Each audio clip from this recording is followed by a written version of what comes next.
할렐루야. 오늘 금요일 밤 불타는 금요일 변함없이 말씀을 사모하고 은혜를 사모하여 성전에 나오신 여러분 모두에게 크신 하나님의 복되시는 종이 함께 하시기를 바랍니다.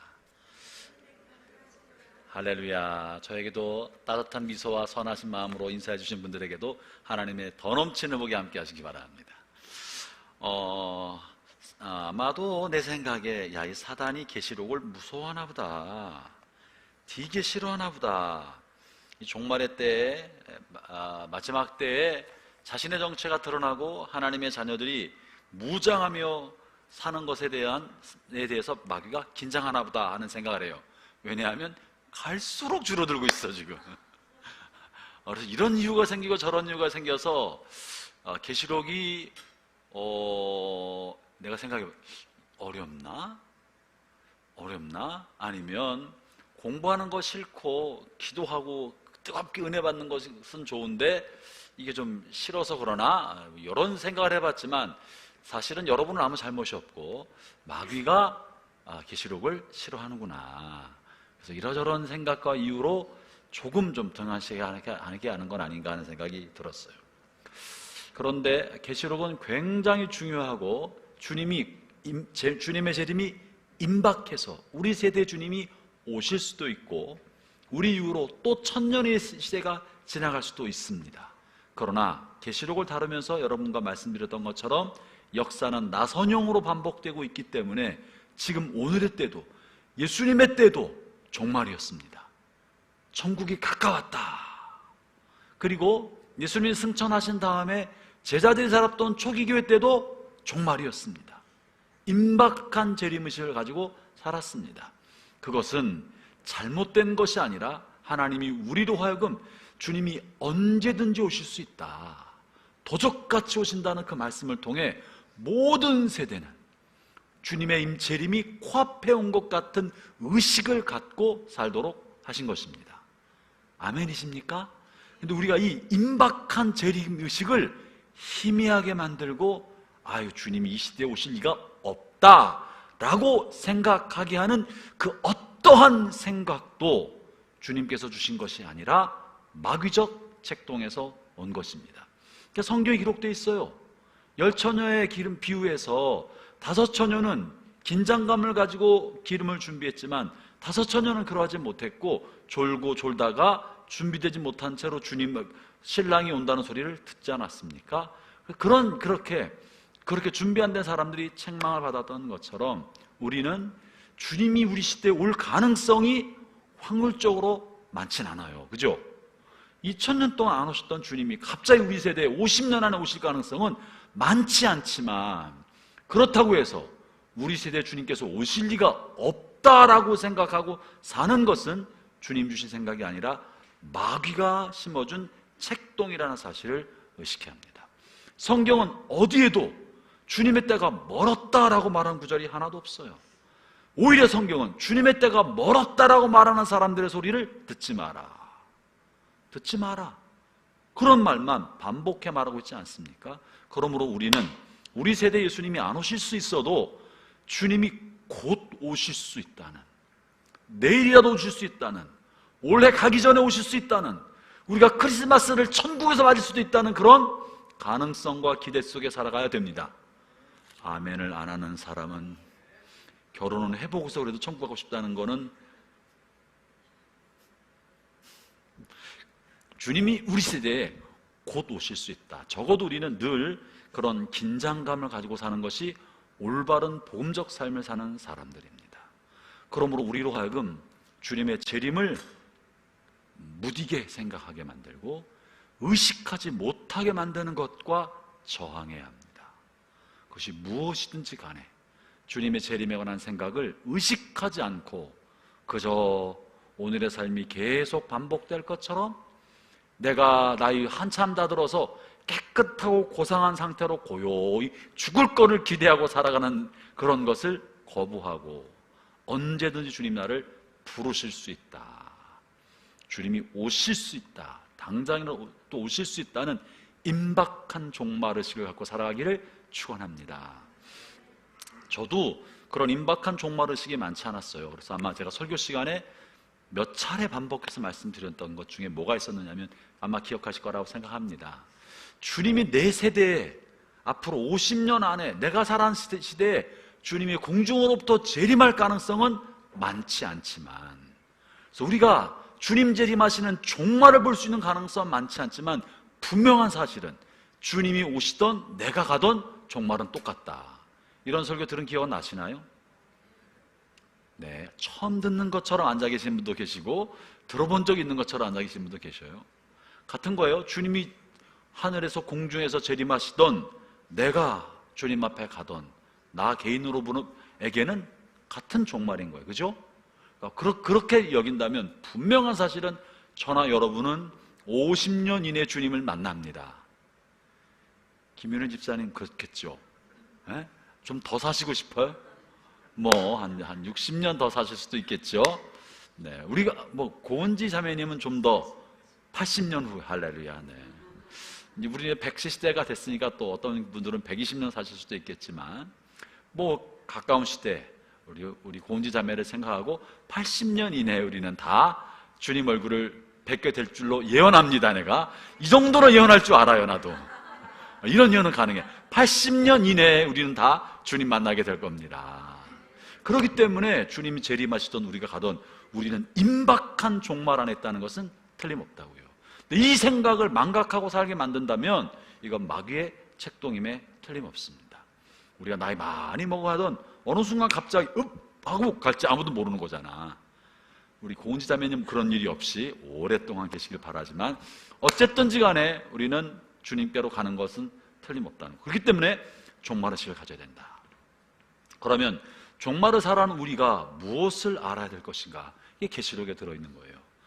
계시록은 마지막 때, 인류의 마지막 때에 벌어질 희한한 일들, 대환란과 역사의 혼동과 재앙과 심판만을 다루고 있는 것이 아니라 모든 세대 안에 벌어지고 있는 하나님의 심판과 경륜, 그리스도인의 박해와 억압에 관한 이야기를 다루고 있고, 이 박해는 다만 로마 제국이나 기독교에 대한 적대감을 가지고 있는 통치자가 물리적인, 육치적인, 정치적인 박해를 하는 것만이 아니라 하나님의 말씀대로 살려고 하는 사람들이 부딪히는 모든 손해와 불이익과 고통, 이 모든 것이 하나님의 사람들이 받는 박해요 손해인 것입니다.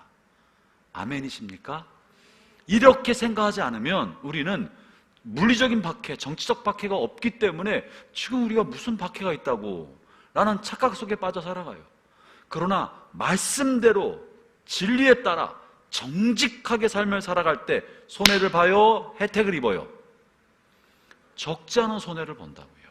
여러분, 이 손해가 말씀대로 살아간 사람에게 오는 박해예요. 이 박해를 왜 나한테 이런 일이 생기지? 하고 박해와 타협하면 이게 목에 칼을 대고 그리스도를 부인하게 하려는 것과 다를 바가 뭐냐고요. 그런데 우리가 목에 칼을 대고 예수 믿을래 죽을래 하면 죽여라 하고, 우리 고은지 자매 같은 경우는 그냥 대범한 믿음을 가지고 있기 때문에 내놓을 수 있다고. 그러나 그런 생명을 단번에 하는 순교는 쉽지만 날마다의 삶 속에서 나 자신을 부인하고 손해를 감수하고 정직한 자가 받는 불이익을 감내하고 걸어가기가 훨씬 더 쉬워요, 어려워요? 어려운 거예요. 그래서 바울의 고백처럼 나는 날마다 죽는다. 이 고백은 날마다 순교적 결단을 하면서 오늘의 삶에 부딪히는 정직하고 정의롭고 말씀대로 진실한 삶을 살아가는 우리가 받는 모든 손해와 불이익을 감수하는 순교적 삶을 살아가도록 우리를 부르시는 거예요. 이 종말론적 의식이 없으면 현실의 삶에서 우리가 얼마나 많이 타협하는지 모릅니다. 괜찮다고 생각하고 이거는 다 그럴 수 있는 거라고 생각하고 세상이 다 그러니까 다 가는, 많은 사람이 걸어가는 그 길이 더 나은 길처럼 착각합니다.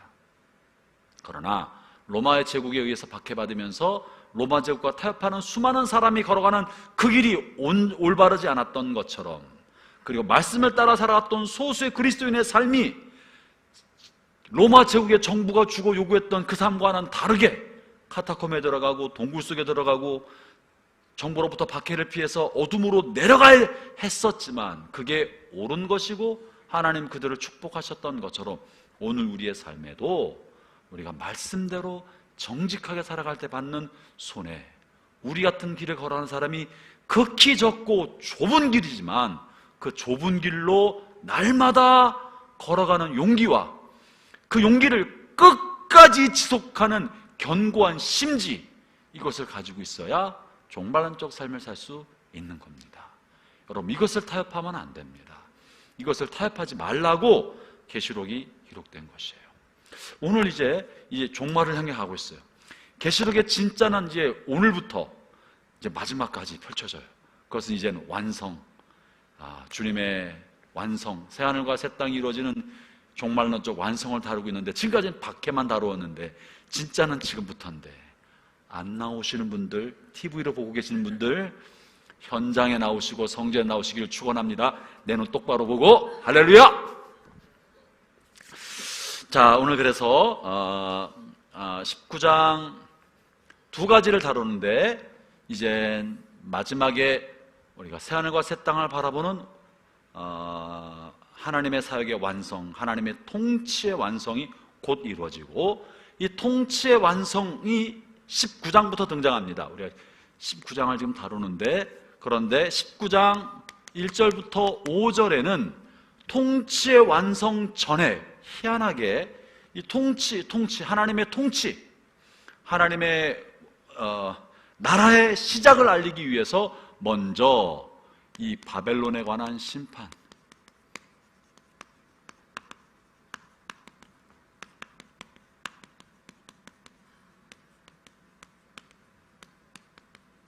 한 번 더 말합니다. 바벨론의 심판에 관한 정당성을 한 번 더 말하고, 그리고 이제는 6절부터 10절에서는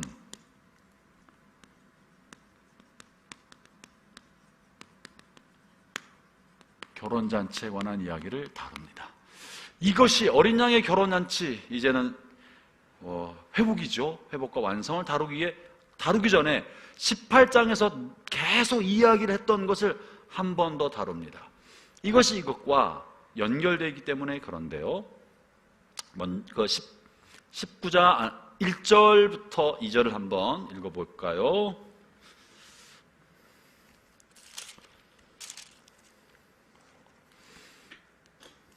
(1절) 같이 한번 보겠습니다. 그 후에 나는 하늘에서 수많은 사람들이 부르는 노랫소리를 들었습니다. 할렐루야, 구원과 영광과 능력을 하나님께 돌려드리자. 2절, 그분의 심판은 참되고 공평하다. 하나님께서는 이 땅을 음란으로 더럽힌 음녀를 심판하셨다. 하나님의 종들을 죽인 대가를 치르게 하신 것이다. 이 수많은 사람들의 부르는 노랫소리, 이것은요 7장에 그런 언급이 있습니다. 잠깐 앞으로 와볼게요. 이 계시록은 순서대로 써 있는 게 아닙니다. 제 계시록의 구조는 나선형 구조다.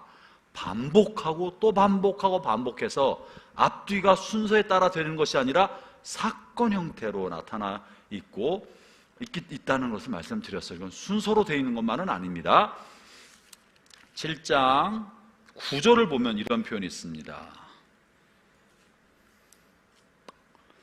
이 7장 9절부터 나온 내용과 19장 1절, 2절, 3절, 4절 나온 내용이 같아요. 내용이 같습니다.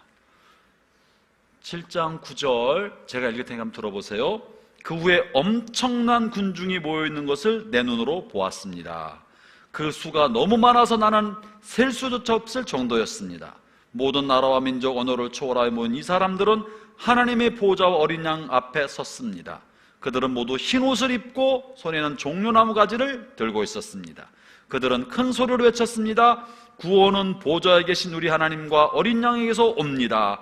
장로들과 네 생물들도 그 곁에 있었고 천사들이 다 나와 보좌 앞에 엎드려 경배했습니다. 천사들은 아멘, 우리 하나님께 찬송과 영광과 지혜와 감사와 존귀와 능력과 힘이 영원토록 함께 하소서 아멘 하고 외쳤습니다. 이 내용과 지금 19장 읽어보겠습니다. 그 후에는 하늘에서 수많은 사람들이 부르는 노랫소리를 들었습니다. 할렐루야, 구원과 영광과 능력을 하나님께 돌려드리자. 그분의 심판은 참되고 공평하다. 하나님께서는 이 땅을 음란도 더럽힌 음료로 심판하셨다. 하나님의 종들을 죽인 대가를 지하신 것이다. 그들은 계속 찬송하였습니다. 할렐루야, 그녀를 태운 연기가 그치 않을 것이다. 그리고 24명의 장로들과 4명의 네 생물들이 보좌에 앉은 하나님께 엎드려 경배했습니다. 아멘, 할렐루야. 보좌에 한 음성이 들렸습니다. 하나님을 섬긴 자들아, 하나님을 찬양하라.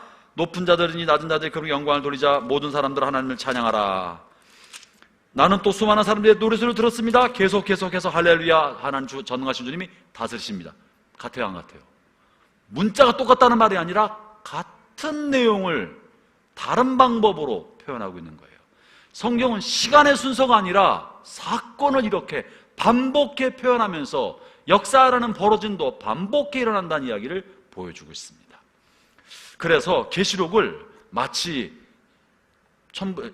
AD 0년부터 500년까지에는 1장 예가는 또 몇 장 내용, 그 다음부터 또 뭐 역사 속에서 뭐 500년부터 1000년까지는 또 계시록에는 몇 장의 내용, 이렇게 시간의 순서로 억지로 사건을 꿰어 맞추는 것은 옳지 않다.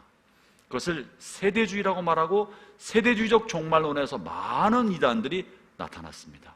누군가가 성경의 사건을 역사적 사건의 어떤 부분이 이렇게 이루어졌다고 말하면서 따라서 지금 이루어지는 것은 이거다라고 해석하는 해석을 거부해야 됩니다. 그렇게 볼 수 없다. 다양한 상징과 의미로 반복되고 있다는 것을 보여줍니다. 자, 다시 19장에 돌아오면요, 이 수많은 사람들, 헤아릴 수 없는 많은 사람들과 천사와 24장로와 4생물이 하는 찬양 속에 무슨 말이 들었냐면, 그분의 심판은 참되고 공평하다. 심판이 정당하다라고 말합니다. 이 심판은 뭐냐? 18절에 있는 바벨론에 관한 완전한 멸망을 말합니다.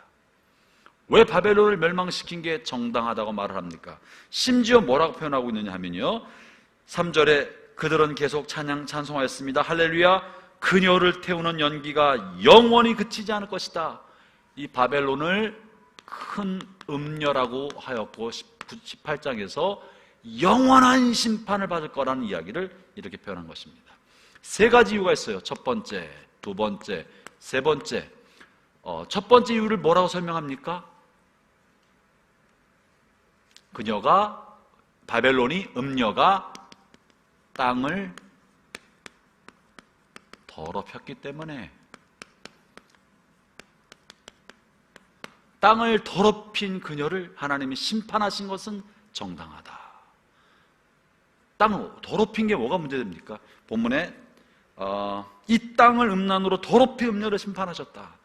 형제 자매 여러분, 우리가 하나님이 우리의 행위를 살피고, 바벨론 세상 제국입니다. 바벨론은 세상 제국이라고 하였습니다. 세상 나라. 이 세상 나라가 자기의 욕심을 위하여, 자기의 삶의 편익을 위하여 자신의 쾌락과 정욕과 육체적인 정욕을 만족시키기 위하여 행하는 모든 것들이 땅을 더럽히는 행위입니다. 구약에 의하면 음행을 저지르면 땅이 더럽혀진다, 이런 표현이 있습니다. 음행을 저지르면 땅이 더럽혀진다.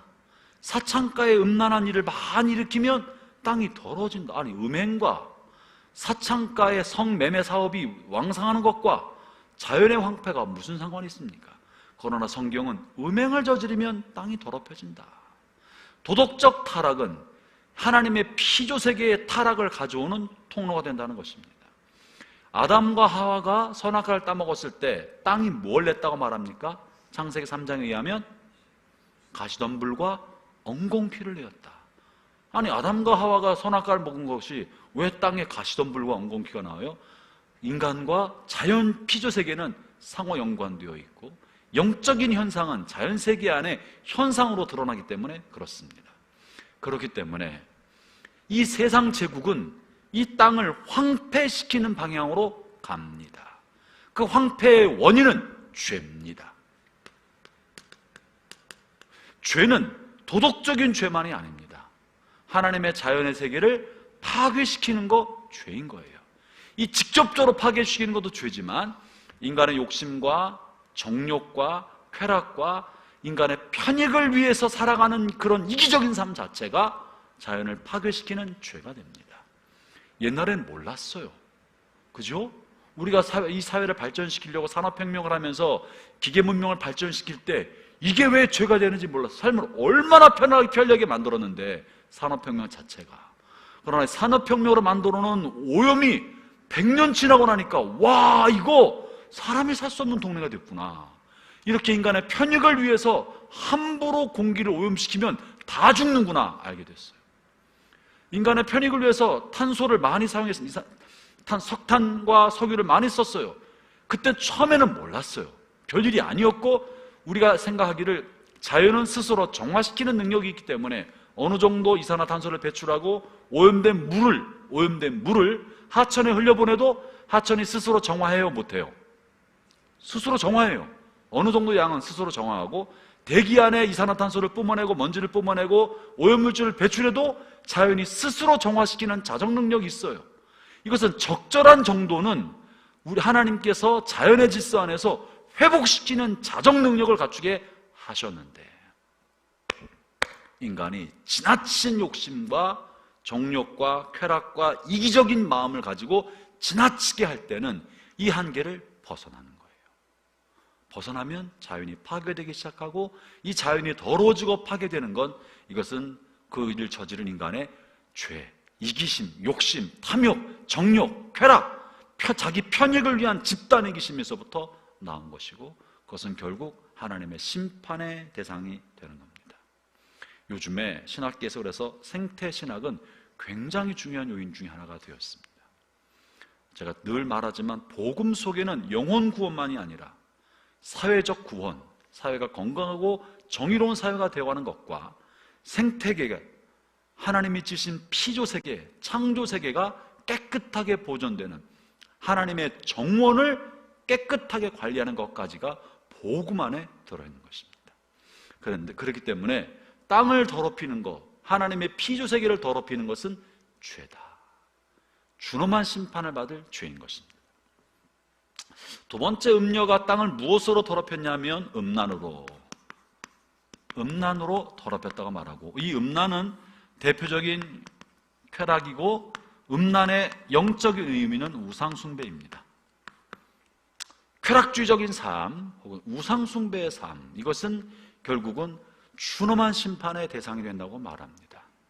이 우상숭배를 다만 석가모니 부처한테 절을 하거나, 남녀 혈원께 절을 하거나, 돌탑을 쌓아놓고 절을 하거나, 정령숭배를 하거나, 신비적인 부적이나 무엇을 가지고 다니는 것으로만 생각하면 곤란합니다. 그렇죠?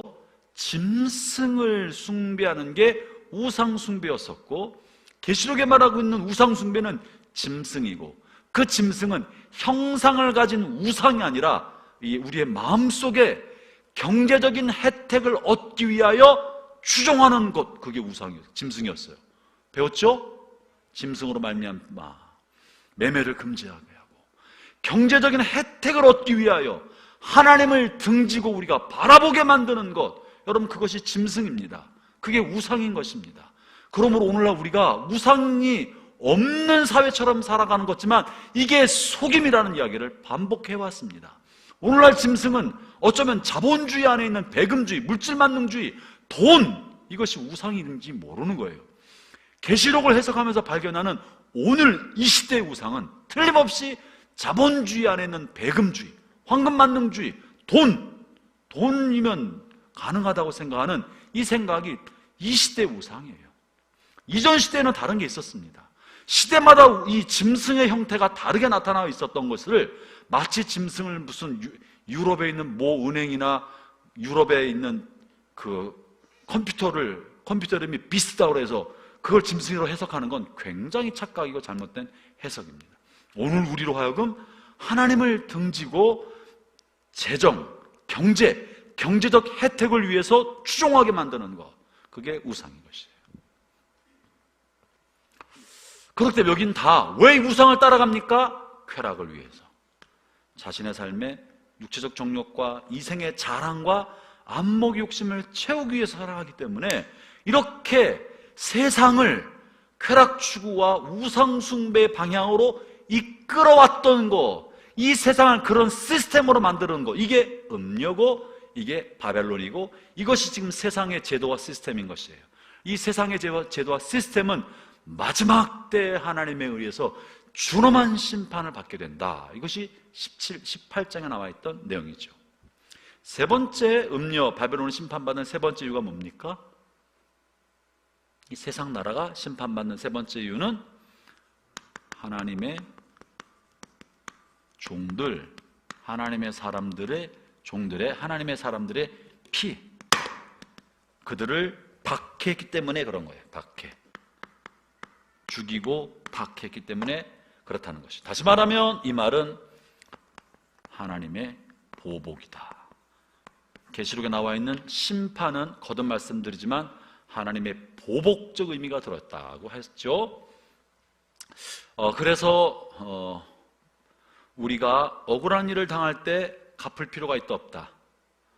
없다. 억울한 일을 당할 때, 손해본 일을 당할 때, 분통 터질 때 여러분이 갚아봐야 뭘 얼마나 갚겠어, 그렇죠? 나한테 돈 뭐 한 5천만 원 떼먹은 사람 갚아봐야 7천만 원 뺏어내든지 뭘 얼마나 갚겠어. 그러나 하나님 손에 걸리면 죽는 거야. 그냥 작살나는 거야. 그냥 하나님의 보복 때까지 우리는 맡기고 우리는 우리의 길을 걸어가는 거예요.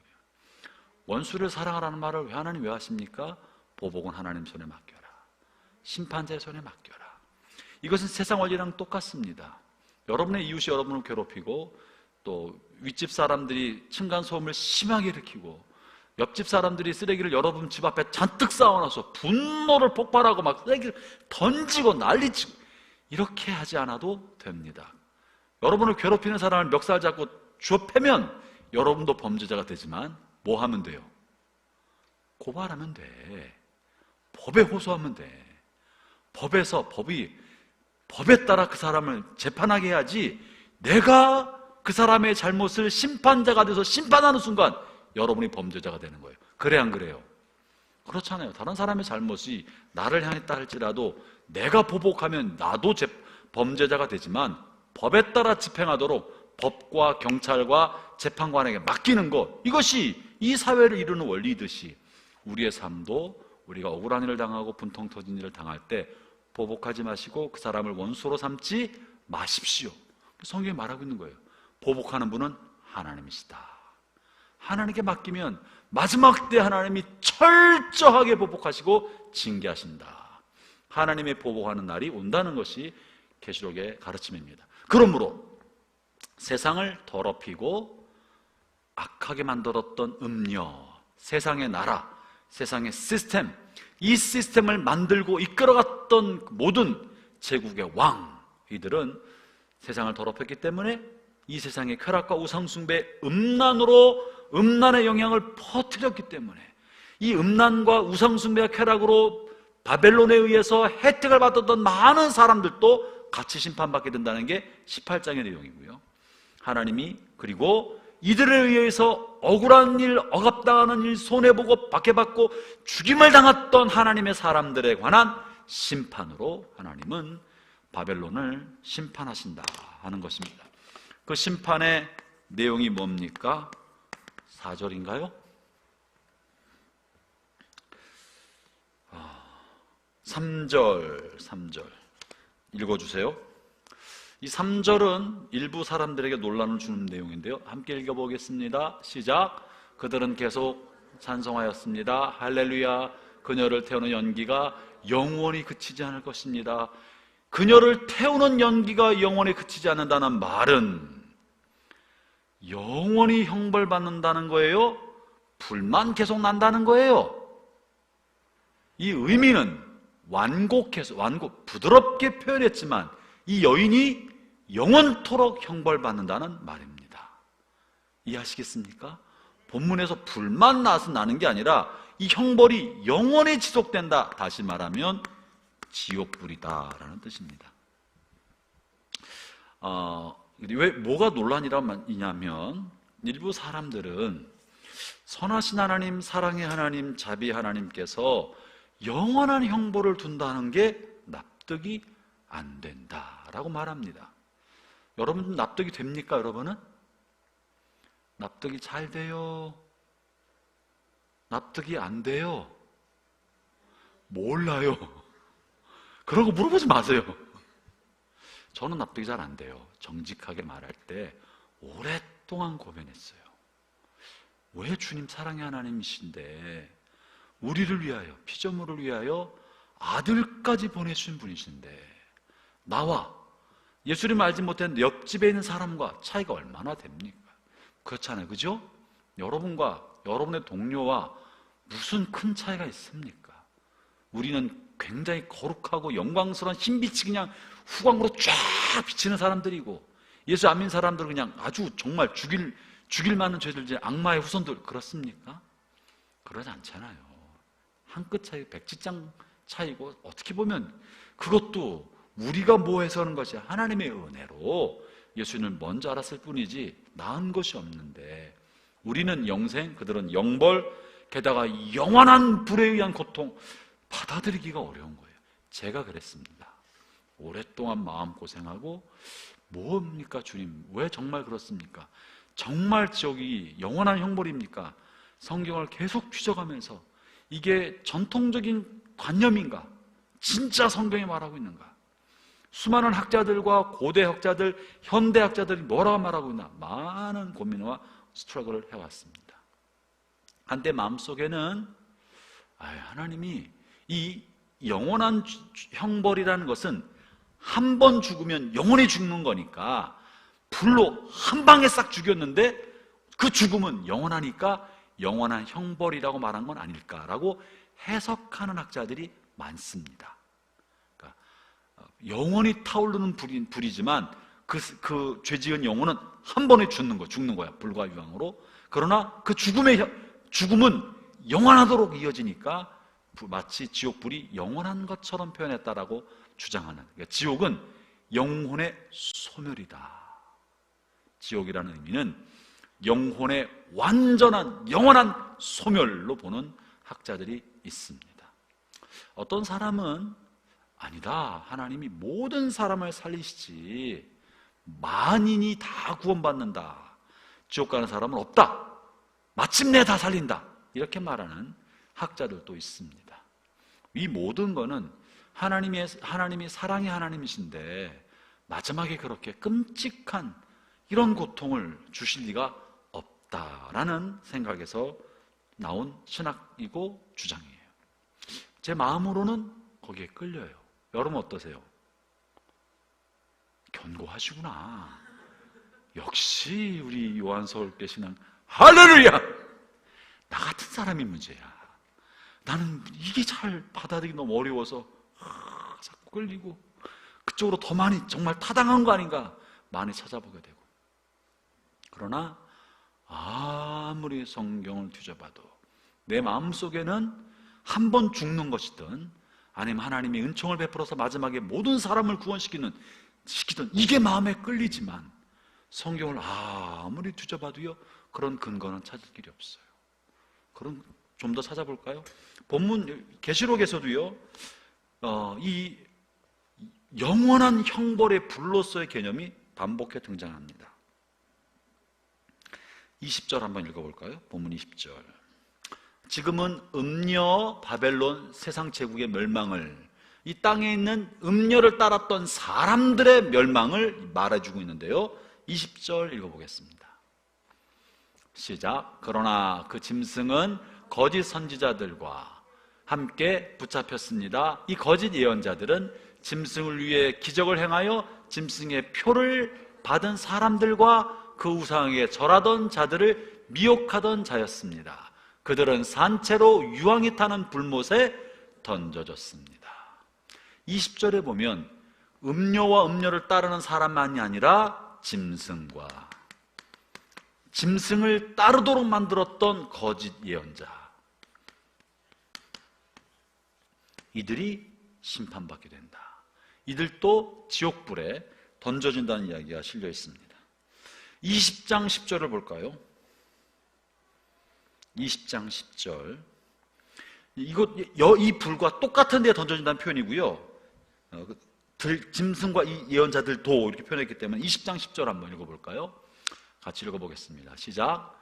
그리고 그들 꾀던 사탄은 짐승과 거짓 예언자와 함께 유황이 타는 불못에 던져져 밤낮으로 끊임없이 고통을 받을 것입니다. 밤낮으로 끊임없이 영원토록.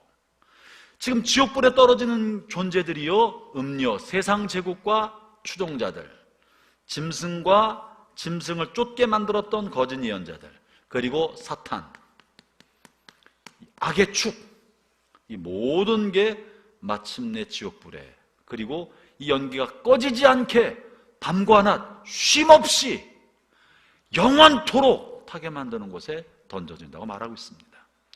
예수님께서 비유로 말씀하실 때 지옥불에 너희 오른손이 너로 하여금 범죄케 하면 오른손을 잘라버려라. 손이 하나가 없이 천국에 가는 것이 온몸이 멀쩡하고 지옥불에 던져지는 것보다 나으니라. 지옥불은 구더기도 죽지 않는다. 영원토록 구더기도 죽지 않고 영원히 형벌받는 곳, 그것이 지옥이라고 주님께서 말씀 안 하셨습니까? 예수님의 비유나 또 부자와 나사로의 비유에서도 부자가 그 뜨거운 불에 고통받으면서 물 한 방울만 구했던 그곳, 예수님의 비유에서도 지옥이 몇 차례 등장하고 계시록에도 등장하는 걸 볼 때 지옥은 우리가 이해하기는 어렵지만 분명한 사실은 존재하고 그 지옥의 형벌은 영원토록 지속된다는 게 틀림없습니다. 이거를 내가 받아들이기 어렵다고 해서 안 믿겠다고 한다고 안 믿어도 상관없어요. 안 믿어도 상관없다가 그러다가 여러 배 거기 계실지도 몰라. 안 믿으면 없으면 좋은데 내가 안 믿어도 있대고 하니까 할 수 없는 거예요. 할 수 없어요. 이걸 어떻게 조화를 시키면 좋을까? 제 마음속에 많이 고민했는데 하나님의 사랑과 이 끔찍한 지옥의 형벌을 어떻게 조화시킬까? 이것은 하나님의 사랑과 공의의 이중주 때문에 그렇습니다. 하나님은 사랑만 있는 분이 아니라 공의의 심판을 하는 심판주가 창세기부터 계시록까지 다 실려 있습니다. 하나님께서 자기 형상으로 빚으시고 너무 사랑해서 입맞춤을 하면서 후 하고 생기를 불었던 아담과 하와가 하나님의 명령에 불순종하자 그들에게 임했던 형벌은 뭡니까? 종아리 한 대 맞고 그쳤습니까? 한 번의 죄악이 영원한 형벌의 결과를 가져오겠습니까? 뭐예요? 이 깊은 침묵, 이 어색한 침묵은 뭐지? 다시요, 아담과 하와가 한 번 범죄했습니다. 선악과를 따먹는 범죄. 물론 그 다음에 하나님 앞에 숨기도 했지만 그 한 번의 범죄로 인한 그들이 받은 형벌은 종아리 한 대 정도의 단회적 형벌이었습니까? 영원한 형벌이었습니까? 영원한 형벌. 뭐예요? 에덴에서 영원히 쫓겨났어요. 그리고 영원토록 영생할 수 있는 존재임에도 불구하고 정령 죽으리라 죽음이 찾아오는 존재가 되어버렸어요. 한 번의 범죄지만 그들이 받은 형벌은 끔찍한 형벌을 받은 거예요. 이게 창세기도 있습니다. 구약에 보면 창세기 안에 소돔과 고모라가 받은 형벌, 불과 유황의 불, 이것은 지옥불을 상징적으로 보여준 겁니다. 하나님의 자녀인 이스라엘 백성들이 하나님 앞에 범죄했을 때 그들은요 엄청난 심판을 받았습니다. 이방 나라로부터 끊임없이 괴롭힘과 공격을 받으면서 자신의 죄를 보게 만들어줬어요. 그리고 마침내 하나님이 선택한 이스라엘, 북왕국 이스라엘과 남유다는 그들의 우상숭배와 율법을 거역함 때문에 영원토록 심판받아서 북이스라엘은 역사 속에 영원히 사라졌습니다. 역사 속에서 사라졌고요. 남유다도 바벨론에 멸망당한 다음부터 70년 만에 회복됐지만 다시 다윗의 왕국으로 회복되지 않았습니다. 다만 다윗의 후손인 메시아가 오기를 고대하고 있습니다. 이 말은 아직도 역사상 이스라엘의 온전한 다윗의 아들이 다스리는 이스라엘은 아직도 회복이 안 된 거예요. 마지막 날에 회복이 될 것이죠. 뭡니까? 죄가 있으면 그 죄에 대한 하나님의 심판은 준엄하고 그 심판은 영원토록 지속되는 형벌이 있을 때가 많다. 하나님의 공의의 심판은 사랑으로 감추어지는 게 아니고 하나님의 공의는 두렵고 무서움 가운데 집행되고 있다는 것이 역사를 통해 수없이 보여졌기 때문에 우리는 지옥불이 없을 거라는 상상을 하는 것 자체가 굉장히 비현실적이고 비성경적이고 착각이라는 거예요. 하나님의 사랑은 죄에 대한 준엄한 심판을 가지고 있는 하나님의 공의의 속성 안에 같이 공존하고 있는 것이 사실입니다.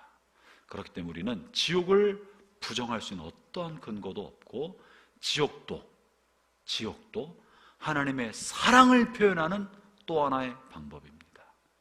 사랑을 표현하는 아담과 하와를 가나안 땅 에덴 동산에서 쫓아내셨지만 그 쫓아냄 속에는 여자의 후손이 뱀의 머리를 상하게 할 것이다 라는 회복의 비전과 소망을 함께 주셨습니다.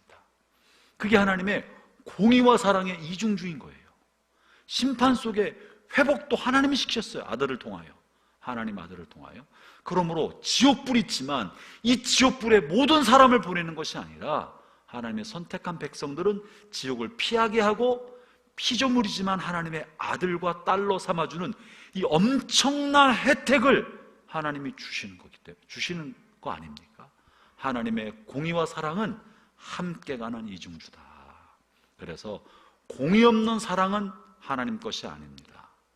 사랑 없는 공의도 하나님 것이 아닙니다. 우리는 이 사실을 인정하고 받아들일 수 있어야 합니다. 그래서 다른 사람을 대할 때도 공의 없는 사랑만 가지고 있으면 안 됩니다. 공의의 심판은 우리의 몫이 아니지만 공의의 의식을 가지고 살아야 하는 것은 틀림없습니다. 본문에 어린 양의 혼인 결혼잔치를 다루기 전에 이런 지옥에 관한 묘사가 분명히 들었고 이 지옥불의 영원한 형벌은 정당하다라는 걸 보여줍니다. 그래서 이 일이 정당하기 때문에 이 일이 이루어졌을 때 사람들이 할렐루야 찬양을 합니다. 더 놀라운 사실은 24장로와 네 생물이 이 하나님의 종들이 받은 이 고통에 대한 보복성 심판을 보면서 야, 하나님이 드디어 우리의 신원을 갚아주시는군요, 할렐루야 할 때 24장로와 하나님의 바로 옆에 있는 네 생물들이 뭐라고 답하냐면 아멘 할렐루야. 아멘이 무슨 뜻이에요? 진짜 그렇습니다. 진실로 그렇습니다. 동의합니다. 맞습니다. 24장로와 4명의 생물들도 이 음녀에 관한 영원한 심판을 노래하는 하나님의 성도들을 보면서 맞습니다. 하나님의 심판은 타당합니다. 정당합니다. 옳습니다. 표현으로 아멘 할렐루야를 하고 있습니다. 그게 몇 절이에요? 4절이죠? 네. 3절에 보면 그녀를 태우는 연기가 영원히 그치지 않을 것입니다. 그러자 24장로와 네 생물들이 아멘 할렐루야 그렇게 얘기했다. 다시 말하면 하나님의 이런 준엄한 심판은 정당하다. 그럼 형제자매 여러분, 우리가 하나님의 심판을 의식하고 살아야 합니다. 그 심판이 없을 거로 생각한다든지 심판이 부당하다고 생각하고 하나님 앞에 항변하는 건 아무 의미가 없습니다. 자, 그 다음에 보겠습니다. 여기서 잠깐 이건 팁으로 4절에 보면 3절에 할렐루야, 또 4절에 아멘 할렐루야, 6절에 할렐루야. 신약에서 할렐루야가 몇 번쯤 나올까요? 신약 성경에 할렐루야가 몇 번쯤 나올까요? 앞으로 성경 퀴즈는 이런 걸 내면 아무도 못 맞힐 거예요. 신약에서 할렐루야가 고은지 자매님이 과감하게 33번이라고 한번 질러봤습니다. 이렇게 용기를 가져야 돼. 틀릴 줄 알면서도 지르는 거야. 이거 훌륭해요. 네. 몇 번쯤 33번 아닙니다. 아닐 줄 알았죠? 네. 몇 번이에요? 100번. 할렐루야. 역시 굉장한 용기를 가지고 있는 거 칭찬합니다. 몇 번? 지금 읽었잖아. 안 나오다니. 이런 이단적인 발언을 하다니. 지금 읽었잖아요, 지금. 50번. 역시 용기에 칭찬합니다. 20번. 할렐루야. 역시 여러분들은 성경을 많이 아는 것처럼 보입니다. 신약 성경의 할렐루야는 4번 등장합니다. 일본 애니메이션 나온 표현인데 어디에? 계시록에만 나옵니다. 계시록에만. 여러분 복음서에서 할렐루야 본 기억 있어요? 없잖아요. 바울 서신에서 본 적 있어요? 없어요. 한 번도 할렐루야 등장하지 않고 계시록에만 등장하는데 계시록도 19장에만 나옵니다. 할렐루야란 말이 여기만 나오는데요. 제가 이 말을 드리는 까닭은 이런 게 있나 한번 함께 좀 뜻밖의 발견을 제가 보면서 뜻밖의 발견을 여러분과 함께 이제 계시록을 좀 강의하려고 공부 스터디를 하면서 저도 뜻밖의 발견을 했어요. 물기가 있으면 이상하게 써지더라니까.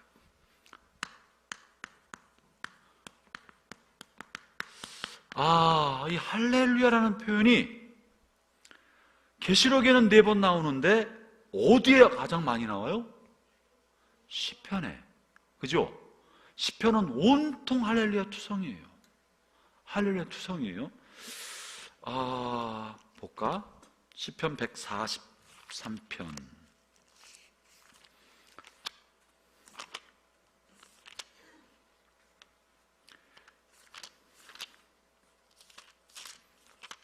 이거 이 얘기하면 오늘 결혼잔치 이게 못할지도 모르는데 143편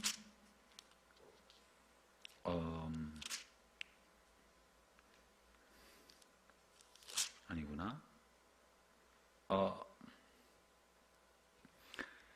쉬운 성경이 나를 곧 괴롭게 만든. 쉬운 성경 안 좋다. 이거 어떻게 이렇게 번역해놨지? 정말 당황스럽네. 쉬운 성경으로 확인했어야 되는데 개혁 성경으로 봐가지고 그랬네. 방송실 개혁 성경을 한번 열어주세요.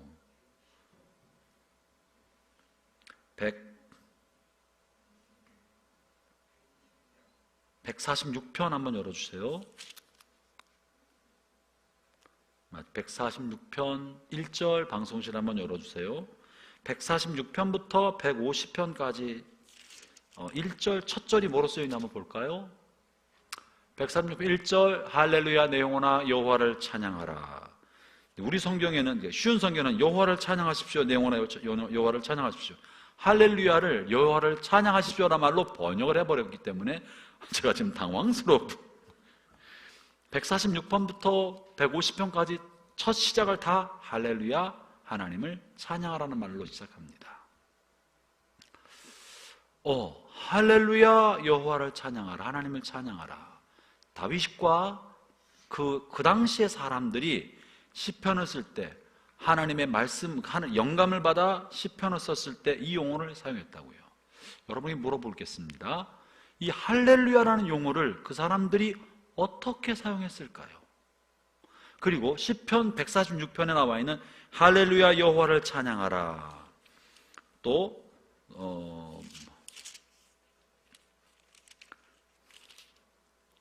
높은 곳에 하나님을 찬양하라. 또 존귀와 영광을 돌려 하나님을 찬양하라. 이런 표현들이 어떻게 왔을까?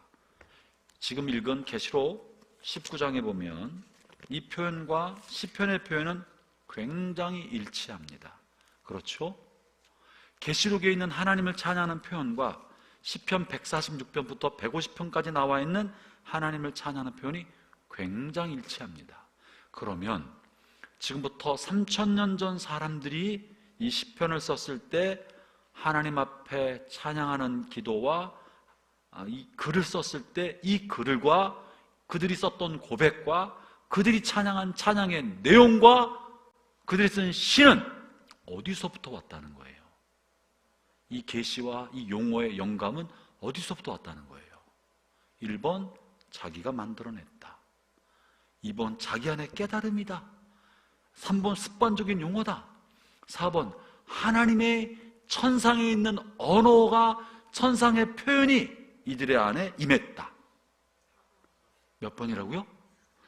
할렐루야, 영미 집사님 훌륭하십니다. 자기들이 만들어낸 것이 아니고, 그죠? 그들이 사용했던 용어가 아니라 이 분들이 시를 쓸 때 아니면 계시를 받아 글을 썼을 때 스스로 만들어낸 것이 아니라 하늘에서 사용하고 있는 용어가 그대로 인간 세계 안에 들어와서 그 용어로 용어적 표현이 된 거예요. 그렇다면, 그죠? 맞아요, 안 맞아요? 그렇다면 사랑하는 형제자매 여러분, 저와 여러분이 이 땅에 사는 동안에 성령 충만하면 이 시편을 썼던 사람들이 천상과 소통하고 교통하면서 천상의 언어와 천상에서 예배적 표현을 자기 안에, 자기가 천상에 대한 환상을 보고 한 게 아니라 그 천상의 용어와 천상의 예배와 예배적 감격을 이 땅에 살면서 누려서 이 안에 천상이 임했던 거예요. 하늘에서 드리는 예배 영광이 이 땅에 임해서 똑같이 땅에 있지만 하늘에 있는 천상처럼 하나님을 위한 동일한 언어, 동일한 표현 방법으로 하나님을 예배하고 찬양한 것입니다. 형제자매 여러분, 오늘날 우리가 이 땅에서 천국을 누리는 방법이 뭐겠어요? 똑같은 거예요.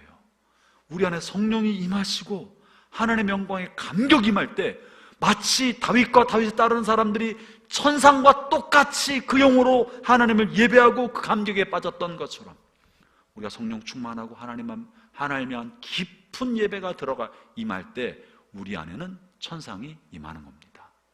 천국이 임하는 거예요. 천국의 감격과 영광이 임하는 거예요. 내 눈에 하나님의 보좌와 24장로와 4명의 생물이 보이지 않아도 내 안에서 일어나는 신비하고 놀라운 영적 체험은 천상의 체험을 할 수 있게 되는 거예요. 형제자매 여러분, 저는 우리 예배가 그런 예배가 되었으면 좋겠습니다. 우리가 용어를 만들어내는 것 아니고 우리가 뭘 선택해서 인간이 짜내는 것이 아니라 하나님을 향해 심령의 문이 활짝 열려 있고 하나님을 향해 우리 영혼이 열려 있으면 하나님께서도 우리를 향해 하늘문을 열어주시면 우리 안에 내려오셔서 come down, 내려오셔서 우리에게 천국이 임하고 우리는 천국에서 들어진 그와 똑같은 용어와 똑같은 표현법으로 하나님을 향해 예배하게 될 거라고 믿습니다. 하늘 예배가 땅에 임하도록. 그걸 보면서 보이는 거야. 와, 다윗과 이 사람들이 어떻게 같은 용어를 썼을까?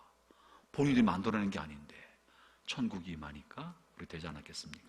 동시에 여러분의 삶에서 다른 사람을 대할 때도 우리 안에 성령이 충만하면 사람이 사람을 대하는 것처럼 대하지 않고 하나님의 영광 안에서 천국에서 우리가 사람을 대하는 것처럼 대할 수 있겠죠.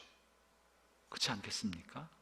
육신을 따라 대하면 화나면 화나고 기분 나쁘면 기분 나쁜 표현하지만 내게 천국의 영광과 주의 임재가 가득하면 이 땅에 살아도 내가 다른 사람을 대할 때 천상에서 대하는 것처럼 그런 따뜻한 마음과 진실한 마음과 천국의 향기를 풍겨나는 삶을 살아갈 수 있을 줄로 믿습니다.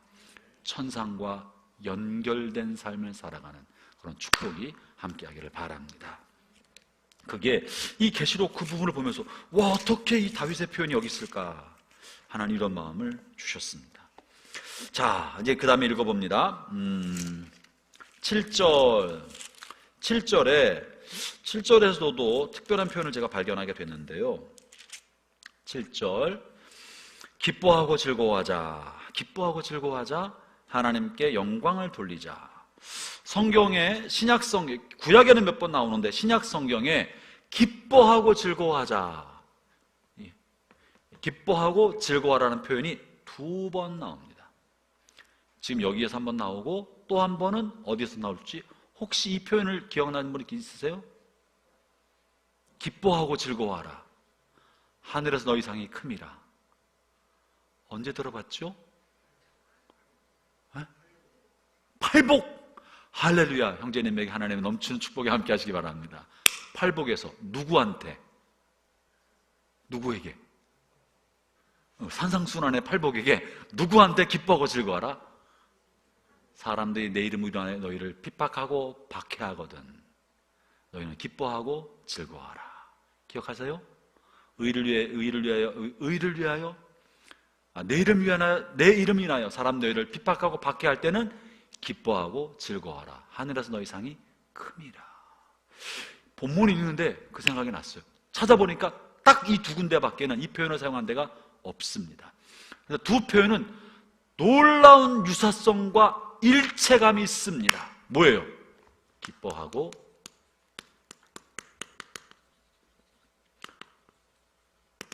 앞에 뭐가 있고 뒤에 뭐가 있느냐 하면 계시록 19장의 이 앞에는 바벨론에 의한 박해, 죽음, 의로운 사람들이 이렇게 박해를 받았어요. 하나님의 종들을 피를 흘리고 박해하고 죽인 이들의 심판받는 게 타당하다. 박해받은 하나님의 백성이 있어요. 그리고 이제 어린 양의 혼인잔치라는 하나님의 보상과 축복이 있는 거예요. 산상수훈에서 예수님 말씀하실 때도 내 이름으로 말미암아 너희들이 박해받고 핍박받을 때, 이런 일이 벌어질 때 기뻐하고 즐거워하라. 하늘에서 너희의 상이 크민이라. 같아요, 안 같아요? 같다니까 안 믿네. 찾아봐요, 성경을. 내가 신박한 발견을 한 건가? 이거 괜한 이야기가 아니고 정말 이 두 군데밖에 없습니다. 그리고 여기에는 놀라운 성경적 의도가 있는 거예요. 기뻐하고 즐거워라는 것은 즐거움을 가장 최고로 표현한 거예요. 기쁨을 최고로 표현해서 두 배로, 두 번 비슷한 내용을 다른 말로 두 번 표현한 거예요. 어떤 사람들에게? 박해받을 때, 주의 이름으로 박해받을 때, 손해볼 때, 고통받을 때, 억울한 일을 당할 때, 억울한 일을 당하고 고통스러울 때, 고통받고 있는 현실을 바라보지 말고, 손해보고 있는 현실을 바라보지 말고 눈을 들어 하나님이 하실 보상을 바라봐라. 그러면 너는 기뻐하고 즐거워해라. 왜냐하면 명확한 보상이 있다는 거예요. 분명한 보상이 있다. 하늘에 놀라운 보상이 있다. 이 보상을 산상수훈의 주님이 말씀하셨고, 이 보상이 실제라는 사실을 계시록 19장에서 이 사건을 통해 그대로 보여주신 거예요. 기뻐하고 즐거워하라. 뭐라고요? 어린 양의 혼인잔치, 결혼식이 가까웠다. 사랑하는 형제자매 여러분, 그러므로 우리가 이유 없이 고난받고 손해볼 때 하나님의 영광을 생각하고 보상을 생각하고 기뻐하고 즐거워하기를 바랍니다. 이게 분명한 성경의 가르침이에요. 보상. 이 보상은 어린 양의 혼인잔치라는 최고의 보상을 주시는데, 이것이 뭔가 한번 봅니다. 이 기뻐하고 즐거워하라, 그 대상은요, 그 대상은 무슨 상 받는 사람들이 아닙니다.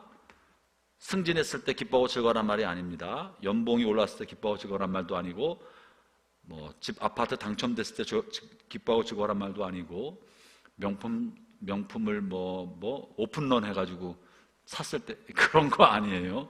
언제? 손해볼 때, 정의롭고 정직하고 살다가 손해봤을 때, 말씀대로 살다가 손해봤을 때 하나님이 보상해 주시는구나. 따따따따따따따따따따따 불러 하나님 보상해 주시겠구나. 할렐루야. 기뻐하고 즐거워하시기를 바랍니다. 결혼잔치, 이제 그 보상이 결혼잔치라는 거예요. 보겠습니다. 시간을 가도 이 부분은 좀 제가 시간을 들여서 하고 싶어요. 하나님이 우리를 향해서, 피조물인 우리를 향해서 어떤 눈으로 바라보실까? 우리를 어떻게 여기실까? 하나님은 우리를 어떻게 여기실까? 여러분의 자녀는, 여러분이 여러분의 자녀를 어떤 눈으로 바라볼지 아이들이 관심이 있어요, 없어요? 굉장히 관심이 많아요. 우리 아버지는 나를 어떻게 여길까? 우리 엄마는 나를 어떻게 여길까? 어떤 때 보니까 눈을 토끼 눈처럼 크게 뜨고 침을 막 튀어가면서 화를 내는 거 보니까 미워하는구나. 나 좋아한다고 말할 때 내가 공부 잘할 때만 그냥 좋아하는 거 하고 칭찬하는 척 했지만 사실은 나 미워하는구나. 내가 공부 잘하면 좋은 대학교 가서 좋은 직장 가서 월급 많이 타면 나를 통해서 보험 드는 것처럼 나한테 무슨 내가 이런 것 때문에 좋아하는 거 아니까 온갖 상상을 다 합니다. 내 부모는 나를 어떻게 생각하고 있을까? 자녀가 굉장히 관심이 많습니다. 말 한마디 잘못하면요, 저기 엄마의 본심이 아닐까, 아빠의 본심이 아닐까, 온갖 생각을 다 합니다. 여러분, 하나님은 우리를 어떻게 보실까요? 어떻게 보실까요? 저의 고민이었기도 하고 우리 모두의 고민입니다. 하나님 우리를 사랑하사 독생자 주셨다고 말하지만 진짜 하나님 우리를 어떻게 여기실까? 하나님이 어떤 분인지 알았던 많은 믿음의 선배들과 선지자들은 하나님에 관하여 여러 가지 묘사를 하신 적이 있습니다. 선지자 호세아는 하나님과 우리의 관계에 대해서 이렇게 표현했어요. 호세아 2장 19절부터 20절 한번 찾아주시기 바랍니다. 같이 한번 읽어볼까요? 시작. 내가 너를 나의 영원한 아내로 맞아들이겠다. 너를 정의와 공평으로 대하고 너에게 사랑과 긍휼을 보여주겠다. 내가 진실로 너를 아내로 맞아들이겠다. 그러면 너도 내가 여호와임을 알게 될 것이다. 내가 너를 아내로 맞아들이겠다. 아내로. 이건 놀라운 편이죠. 이사야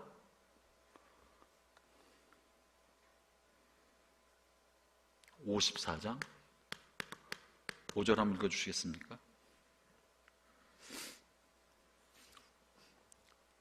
함께 읽어볼까요? 시작. 너를 지으신 분이 내 남편이 되실 것이다. 그분의 이름은 만군의 여호와시다. 너를 구하신 분은 이스라엘의 거룩하신 분이시다. 그분은 온 땅의 하나님이시라고 불리는 분이시다. 우리의 나의 남편이 되신다.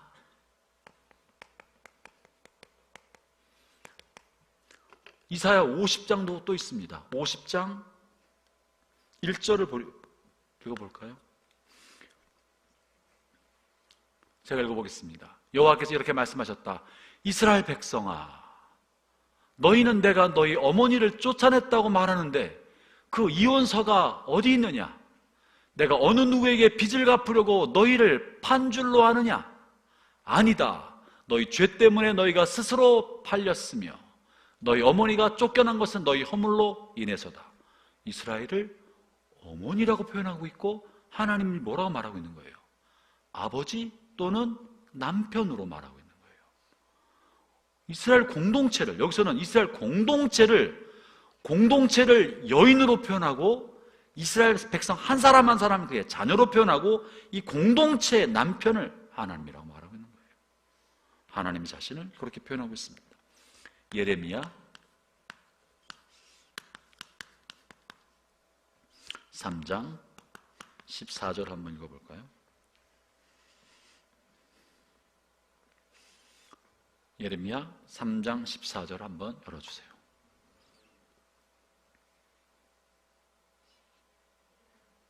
시작.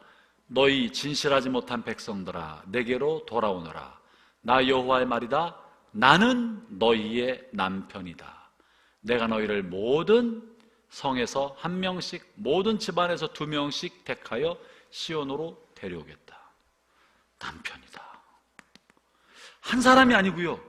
호세아라는 선지자도, 이사야라는 선지자도, 예레미야라는 선지자도 동일하게 하나님 우리에게 나는 너희 남편이다.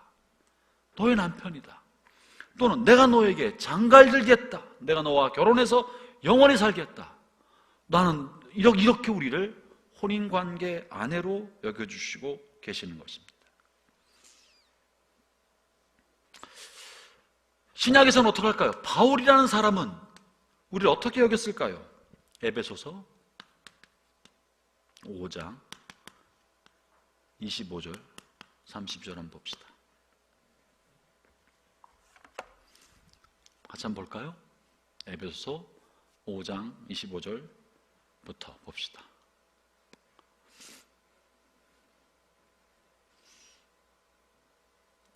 에베소서 5장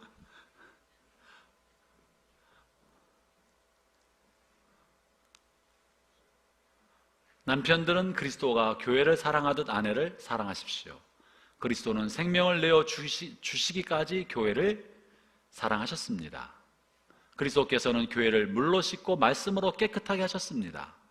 마치 아름답고 깨끗한 신부처럼 교회를 깨끗하고 거룩하게 하시기 위해 그리스도께서 죽으셨던 것입니다. 그러므로 남편들은 이와 같이 아내를 사랑하십시오. 자기 몸을 아끼고 사랑하듯 아내를 사랑하기 바랍니다. 자기 아내를 사랑하는 자는 곧 자신을 사랑하는 것입니다. 그리고 그 다음에 자기 몸을 미워하는 사람은 없습니다. 오히려 아끼고 돌볼 것입니다. 이것이 바로 그리스도가 교회를 위해 하신 일입니다. 우리는 그리스도의 몸인 교회의 지체들입니다. 끝인가요? 계속 읽어보시죠.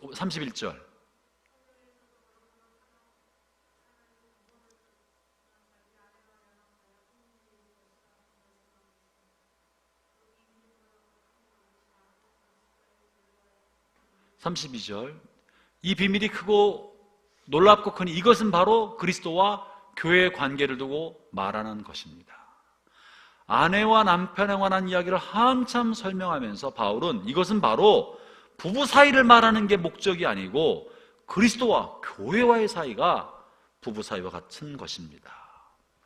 바울은 그리스도와 교회를 부부로 남편이 아내를 사랑하는 것처럼 사랑하고 아내가 남편에게 순종하는 것처럼 순종하는 관계로 묘사했습니다.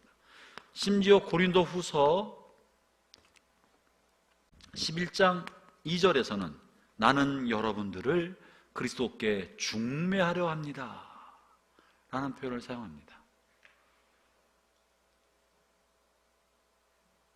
나는 여러분을 순결한 처녀로 한 분이신 남편 그리스도께 바치려고 정혼을 시켰습니다.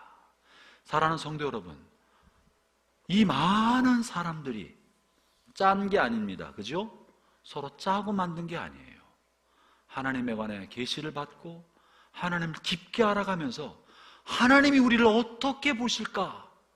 하나님 우리를 한 명의 아내로 보신다.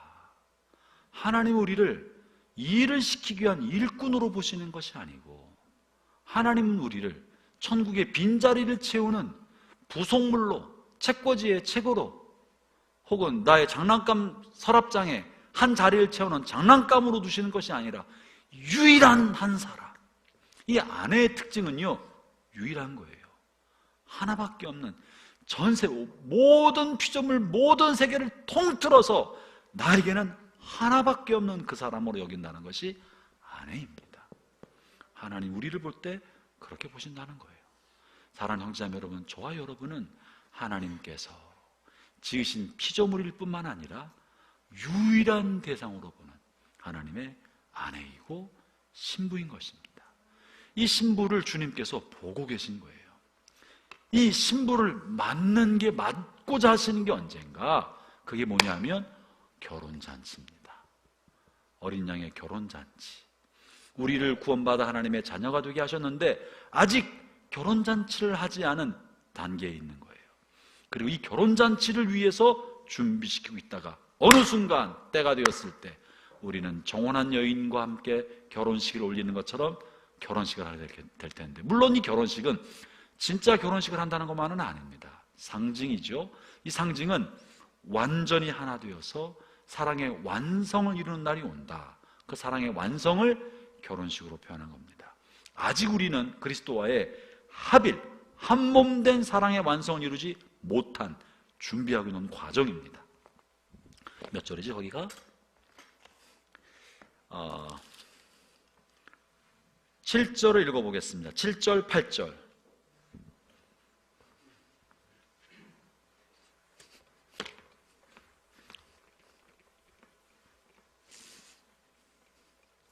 (7절) (8절) 읽어보겠습니다. 제가 읽어보죠. 기뻐하고 즐거워하자, 하나님께 영광을 돌리자. 어린 양의 혼인 결혼식이 가까이 왔다. 신부는 몸단장을 끝내고 빛나고 깨끗한 흰 모시옷을 입었으니 그 옷은 성도들의 의로운 행위를 뜻한다. 천사는 내게 계속 말하였습니다. 어린 양의 결혼잔치에 초대받은 자는 복이 있다고 기록하여라. 거기까지 보세요. 혼인잔치가 다가왔다. 이 혼인잔치는 혼인잔치가 이제 준비됐다는 거죠. 이 혼인잔치는 21장에 또 이런 혼인잔치의 묘사가 있는데요. 21장 2절을 보겠습니다. 시간이 많이 갔네. 21장 2절 같이 읽어보죠. 시작. 그리고 거룩한 성 새 예루살렘이 하나님이 계신 하늘로부터 내려오는 것을 보았습니다. 나는 마치 신랑을 위해 단장한 신부의 모습을 보는 듯 했습니다. 새 예루살렘이 신부처럼 단장했다. 새 예루살렘은 그리스도의 교회 공동체를 말하는 것이고, 그 교회 공동체가 신부처럼 주님께 다가와서 땅에 이루어진다는 것을 말하고 있는 겁니다. 여기서 함께 생각해 보아야 할 중요한 내용 중에 하나는, 혼인잔치가 된 게 아니라 준비되고 있고, 혼인잔치를 위해서 신부가 단장을 하고 준비해야 한다는 거예요. 무엇으로? 새 옷을 입고, 세마포, 그리고 우리 쉬운 성경에는 흰 모시 옷이라고 되어 있는데 개역 성경에는 세마포로 되어 있죠. 방송실 한번 7절 8절을 개역 성경으로 한번 보여주시겠습니까? 개역 성경에 좀 더 원문에 가깝게 번역되어 있는 강조점이 있는데, 계시록 19장 7절을 개역 성경으로 한번 좀 보여주세요. 같이 한번 제가 이렇게 보세요. 우리가 즐거워하고 크게 기뻐하며 그에게 영광을 돌리세, 어린 양의 혼인기약이 이르렀고 그 아내가 자신을 준비하였으므로. 여기서 중요한 사실은요, 어린 양의 혼인잔치 주님 앞에 서기 위하여 그 아내가 어떻게 준비했다고요? 자신을, 스스로 자기를 준비시킨 거예요. 형제자매 여러분, 우리가 주님 만날 그 날을 위해서 우리는 가만히 있으면 되는 것이 아닙니다. 어떻게 자신을 준비시켰습니까? 바벨론의 핍박과 박해와 또 물질적인 유혹과 정욕의 모든 유혹을 뚫고 이겨내며 단지 어린 양이 이끄심을 따라 순전한 마음과 진실한 마음과 순종하면서 따라왔던 삶, 그게 자신을 준비시키는 단장입니다. 그것을 깨끗한 새옷, 세마포라고 표현했고, 이 세마포는 성도들의 의로운 행실, 옳은 행실이다. 우리는 종말이 다가오면 볼수록 주님으로부터 이 사회가, 이 모든 게 완성될 그날을 다가오면 볼수록 우리는 아내가, 여자가, 신부가 자기를 준비하는 것처럼 자기를 스스로 준비해야 한다는 것이 계시록의 가르침이에요.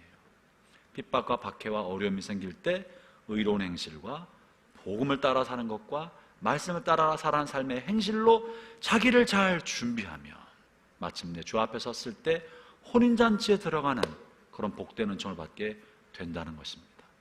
형제자매 여러분, 그 아래 보면 청함받은 사람이 복이 있다고 말합니다.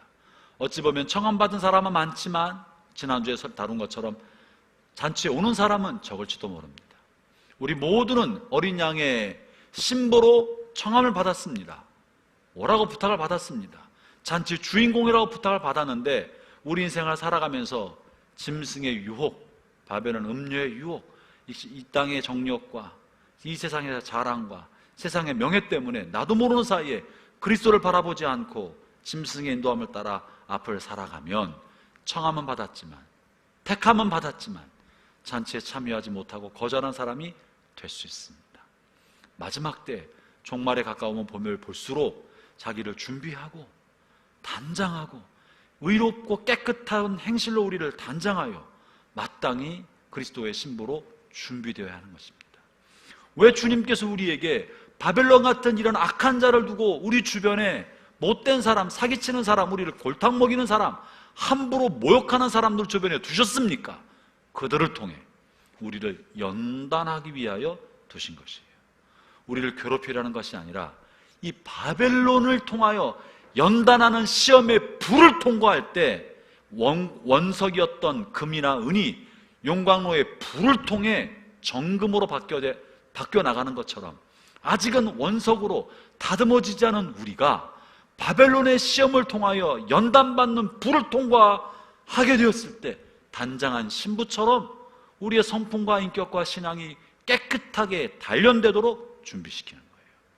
여러분, 고난과 박해와 어려움과 손해와 불이익을 괴로운 것으로 여기지 않고 나를 단련시키는 불이구나, 이 못된 바벨론은 나를 죽이려는 것이 아니라 내 안에 있는 죄성을 다듬고 나로 하여금 그리스도만 깨끗하게 바라보고 살아가는 신부의 삶을 살아가기 위하여 나를 단련시키는 연단의 불이구나. 이것이 지금 계시록 여기에서 하시는 말씀인 거예요. 이걸 할 때 우리는 오늘을 어떻게 삶을 살아갈 줄 발견하게 됩니다. 그러나 이 의식이 없으면, 주님이 나를 단장하고 준비된 신부로 세운다는 걸 의식하지 못하면 자꾸 오늘의 현실만 바라보고 불이익과 불평, 손해를 볼 때 원망하는 사람이 됩니다. 우리가 깨끗한 신부로 준비됩시다. 할렐루야, 준비됩시다. 기도하면서 준비하고, 말씀을 따라 준비하고, 우리가 손해볼수록 주님 나를 준비시킨다. 나를 더 준비시켜서 마침내 주 앞에 섰을 때 주님이 재림하시던, 내가 주님 앞에 서던 내게는 욕심과 정욕과 이기심을 자꾸 버리고 예수님의 성품과 인격을 닮아가는 의로운 행실의 옷으로 준비하고 깨끗한 옷으로 준비되어 주 앞에 서게 되면 기뻐하고 즐거워하라. 너를 위한 어린 양의 혼인잔치, 주님과 영광스럽게 하나가 되는 영광을 얻게 될 것이라고 말씀하십니다. 기도합시다.